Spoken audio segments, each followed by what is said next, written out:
Let's bring in the Shadow Foreign Minister. Penny Wong joins me live from Adelaide. Each way bet, says the Prime Minister. Are you having an each way bet on national security? Is that true? Well, that is not true. And it's just so disappointing, isn't it, that Mr Morrison thinks leadership is picking a political fight. I mean, that's his default, instead of answering reasonable questions. So let's remind everybody, we have been clear in our support for the new partnership, the AUKUS partnership. We have also been clear that we accept the advice given to us as to the capability argument for nuclear-propelled submarines. We've been clear about that. But what we are doing is asking reasonable questions which I think will need to be answered and should be answered through this next consultation phase. It's so disappointing Mr Morrison always wants to pick a political fight. Now, what I would say is it's bad for the country. This reflex of his is bad for the country. You know what would be good for the country? Australians and the political parties on this multi-decade project coming together. And that's why Anthony Albanese proposed a bipartisan process that you would bring in this pre-caretaker period both parties of government together to make sure that this project is not subject to any political conflict. Has there been any positive reaction to that idea? No, I think what you saw is a Prime Minister who always wants to pick a fight when it comes to national security. That's actually what's happening here.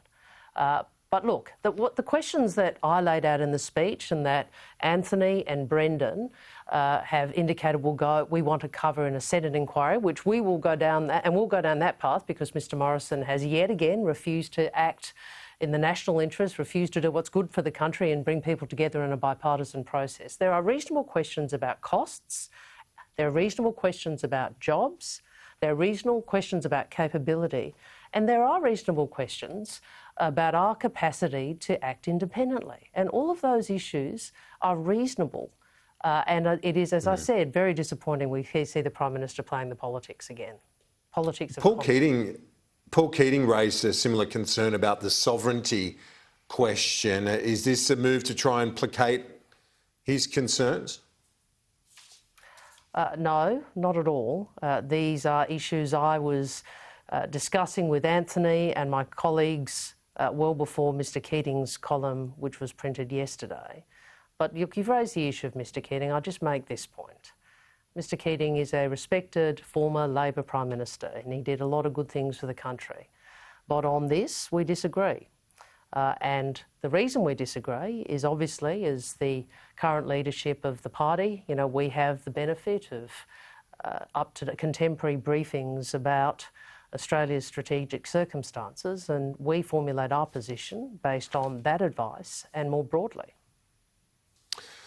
So I guess the crux of what he says and other foreign policy analysts would share the view that Labor's been small target on foreign policy and national security. Is that in the national interest to be a small target? What's good for the country, what's in the national interest, and what I've tried to do and what Anthony seeks to do is to look at what is right for the country. You know, we face the most difficult strategic circumstances since the end of World War II. Our region is being reshaped. It's being reshaped in great part by the strategic competition between the US and China. What we have to do as a nation is to do all we can to influence how that region is being reshaped. And to do that, we have to work not only with our strategic ally, which is the United States, but with other countries in the region. And we have to think very carefully about how we maximise that engagement so that in 5 or 10 or 20 years' time, we can honestly say we contributed to the reshaping of a region in a way that reflects and which respects Australia's interests. That's the approach I've taken, that's the approach Labor will take.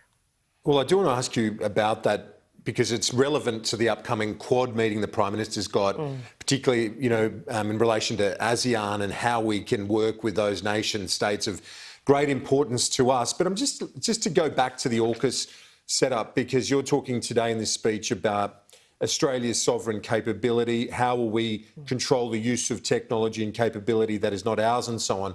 Your colleague Peter Khalil wrote today in the 9 papers that actually interoperability is something that we do all the time. Just because we buy equipment from a country doesn't mean that we're losing sovereignty to them. Do you agree with that? Look, that's correct. And the point I've made in discussions with others, including with colleagues, is this issue of how we ensure that we can still act independently whilst also increasing our interoperability and our engagement with allies is not new. I mean, this is not a controversial proposition. Governments for decades, as we have increased our engagement with and our interoperability, particularly with the United States, but not solely, have also had to consider how do we ensure that within those arrangements, Australia can still make its decisions independently about what's in its national interests. And that's why I'm so surprised that when that reasonable question, and frankly, what should be non-controversial question is asked, saying, look, we need to work out how we do this in the context of what the path down which we're proceeding. And we get a Prime Minister who wants to pick a fight. Do you think the French are picking a fight at the moment? Is this a bit of posturing coming from Emmanuel Macron? He's got a presidential election coming up in April. Look, I don't think any reasonable observer looking at how Mr Morrison has handled this would think that he's handled this well. I don't think people would think he's handled this with deftness, and I don't think people would think he's handled this in an upfront way. And overnight we saw a readout from the meeting between Presidents Biden and Macron, in which both leaders recognised that earlier consultation between allies would have been a good thing. We see no such statement from the Australian government. Instead, we see government ministers being quoted anonymously as the French having a sook. Now, the French are an Indo-Pacific power. That's my first point. Secondly, at a time where we have, as we've discussed, the most difficult circumstances the country faces since World War II, we want to work with nations around the world who have an interest in the rules-based order, who believe in a multipolar world where the rights of all states are respected. The French have been important players, and this government has not dealt with this in a way that demonstrates any diplomatic deftness. Now, the Quad leaders meeting is happening Saturday our time, where the ASEAN cooperation, Southeast Asia, is going to be front and centre.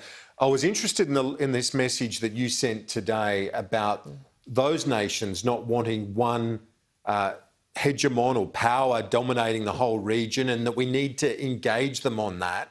How do we do that better? How do you see that operating? Oh, look, that's a really good question. And I was reflecting some of the comments in the region from leaders such as Prime Minister Lee from Singapore and others, who talk about not being asked to pick, but between the US and China, but wanting a region in which rules are respected. And so how do we ensure that we are part of that? Well, I think in part, it obviously does include that making sure we have the sort of strategic capability, such as the submarine capability we're discussing. But it also means that we need to work with other partners to demonstrate that we are serious about regional stability. And regional stability, of course, isn't just about military power. It's also about the economy. It's also about vaccines.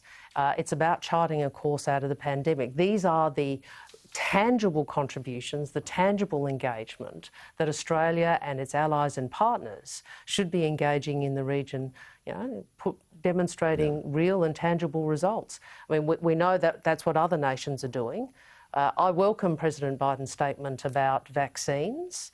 He's right to say the world needs to, take a big step, and I hope that one of the things that the Quad meeting can do is really make some concrete steps around vaccine availability for Southeast Asian nations, where we have seen, particularly in Indonesia, but more broadly, the Delta virus really take hold.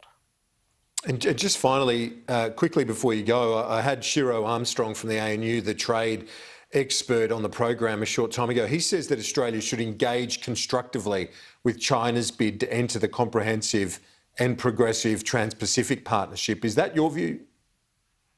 Look, the first priority for Australia with the CPTPP, it's a long acronym, isn't it, is for the US to engage. And you might recall on the day that President Biden was inaugurated, Anthony Albanese called, encouraged the new administration to engage on the CPTPP.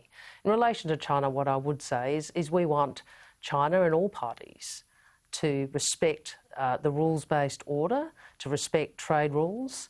We retain deep concerns, as does the government, as to China's behaviour in relation to Australia's exports, and we would want to see those resolved.